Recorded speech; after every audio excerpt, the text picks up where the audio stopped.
Allah ehli beytine, kıyamete kadar yolumuzu aydınlatan kutup yıldızı hükmünde olan güzide ashabına ve onun yolunu takip eden Resulullah'a gelip çıktı meydan Mekke, ilk şehit verimiz Aleyhisselatü Vesselam'ı öldürmek kastıyla, o katılıkla, o sert yapısıyla, o kararlı yapısıyla yola revan olmuş olan Ömer İbnül Hattab yine o kararlılıkla kendi ev halkına yöneliyor.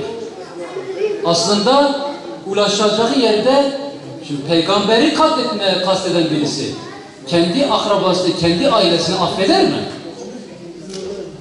Evet, bu katılıkla, bu kararlılıkla eve ulaşıyor. O esnada değerli kardeşler, Resulullah Efendimiz Aleyhisselatü Vesselam o ana kadar Darül Erkam'da birçok aile, birçok genç, birçok mümin, Müslüman Darül Erkam'da tedrisat görürken Said bin Zeyd ve hanımı Fatıma binti Hattab'a Resulullah Efendimiz Aleyhisselatü Vesselam Habbab bin Eret'i öğretmen olarak onlara gönderiyor. Hazreti Ömer Efendimiz dışarıda gelir gelmez bakıyor dışarı sesler geliyor, o hikmetle içeri geliyor. Fena hırpalanıyor. Ve hatta bir zaman şunu der ki ben Hazreti Ömer'e hitap eder. Ben iman ettiğim için, tevhid akidesine sahip olduğum için 6-7 sene sonradır.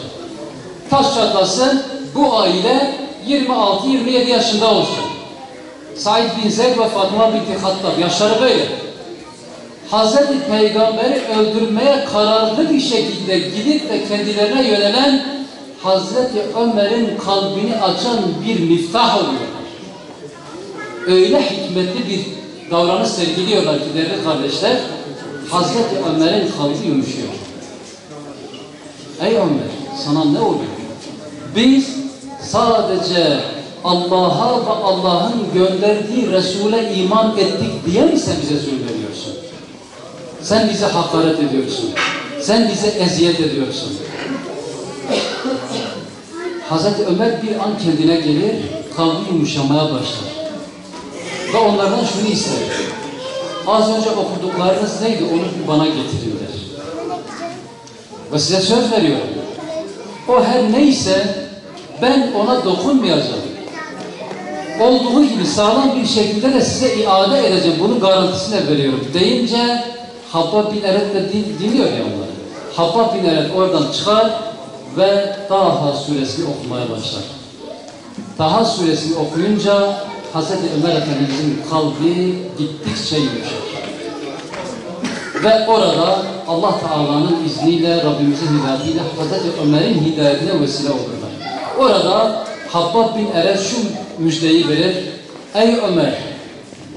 Vallahi ben Resulullah Aleyhisselatü Vesselam'ın senin hakkında şunu dediğini işittim. Ey Rabbim, iki amrdan biriyle bu dini, bu davanı güçlendir diye.